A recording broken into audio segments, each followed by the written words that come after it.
វគ្គនេះគួរតែបដូរឈ្មោះទៅអ្នកនរគ្នាឈប់ហៅថាវគ្គអារណាមកបដូរពីវគ្គអារណាមកហៅថាវគ្គតុកសិចវិញម្ដងហើយអ្នកទាំងអស់គ្នាគាត់ឆ្ងល់ថាម៉េចបានខ្ញុំហៅវគ្គតុកសិចអ្នកគ្នាមើលវីដេអូហ្នឹងទៅគឺដឹងហើយរ៉ោនទី3ហើយវគ្គចុងក្រោយអ្នកនរគ្នាប៉ះនេះជីកវ៉ាបូក5វាយស្វីសចូលតែម្ដងទុកគ្មានជាប់ហើយអាពេលខ្លះទៀតហ្នឹងទូបជាប់ហើយវាយទៅវិញវាយអត់ចូលទៀតវាសាំដល់ថ្នាក់ហ្នឹងអ្នកនរគ្នាពេលខ្ញុំលេងវគ្គអារណាខ្ញុំអត់ខ្លាចអីអ្នកនរគ្នាកលាករអីក៏ខ្ញុំអត់ខ្លាចដែរតែខ្ញុំខ្លាចតែម្យ៉ាងគឺ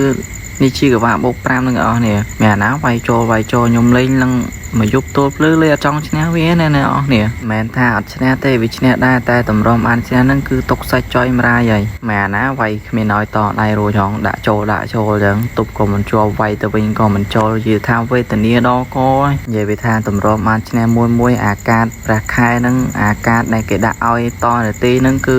ដាក់អស់លេងហើយពេលខ្លះអស់កាតនឹងទៀតហើយអាពេលអស់កាតនឹងទៀតអ្នកអស់នេះប្រកាសជាដឹងហើយថាយើងត្រូវធ្វើអីយើងត្រូវលេងសាមីនឹងហើយត្រូវ random កលាករត្រូវធ្វើអីលេងសាមីវិញទាំងអស់ហើយអាណាឈ្នះលេងសាមីតែអីខ្ញុំមានភាពអត់ធ្មត់គឺពេលអស់ម៉ោងអស់នាទីគឺខ្ញុំលេងសាមីទាំងអស់នេះខ្ញុំ random កលាករសាមីអីសាមីទាំងអស់ខ្ញុំលេងតួទៅឈ្នះតួខ្លាំងប៉ុណ្ណាក៏ខ្ញុំព្យាយាមលេងតួឈ្នះដែរមកយប់នឹងតែតម្រុំបានឈ្នះនិយាយថាຕົកសាច់នឹងចុយម្រាយចង់ទៅយំផងអីផងហើយទូរស័ព្ទនឹងចង់ទៅបោកចោលផងអីផងនិយាយថា skin នោះ skin គ្រឹតនោះគ្រឹតតែយើងនឹកឃើញពាក្យចាស់មួយលោកអូថាព្យាយាមគង់បានសម្រេចវាសម្រេចមែននឹងតែមុននឹងសម្រេចនឹងគឺវាវេទនាដែរហ្នឹងវាមិនធម្មតាឯណា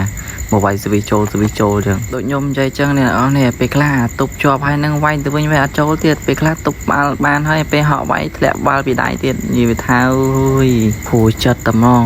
វគ្គអារេណានេះបើសិនជាខ្ញុំប៉ារ៉ាអូលពេលខ្លះខ្ញុំប៉ារ៉ាអូលខ្ញុំបិទរ៉ាអូល0ក៏មានដែរតែបើប៉ានេះជីកវ៉ានេះអើយនិយាយថាវេទនាណាស់រំបានឈ្នះវាមួយនេះចឹងអ្នកអស់នេះគួរតែដូរឈ្មោះពីវគ្គអារេណាមកវគ្គតុកសាច់វិញណាអ្នកអស់នេះម៉ែណាតុកសាច់ចុយម្រាយលេងវគ្គនឹងម្ដងតែបើប៉ារ៉ាអូលអត់សូវអីអ្នកអស់នេះតែអ្វីដែលខ្លាចបំផុតហ្នឹងគឺប៉ានេះជីកវ៉ាអ្នកអស់នេះអូយបូក5វាយចូលហ្នឹងទុកមានជាប់ទេហើយអ្នកទាំងអស់នេះកុំភ្លេចjoinចូលក្រុម Telegram ខ្ញុំម្នាក់មួយផងដើម្បីសំណេះសំណាលគ្នាលេងហើយលេង Telegram ខ្ញុំដាក់នៅក្នុង comment ឥឡូវអ្នកទាំងអស់គ្នាមកមើលវីដេអូ gameplay ខ្ញុំប៉ះជាមួយនឹងនេះជាកវ៉ាបូក5តែម្ដងទៅឲ្យដឹងថាវាតុកសាច់ប៉ុណ្ណាណាបើវាយចូល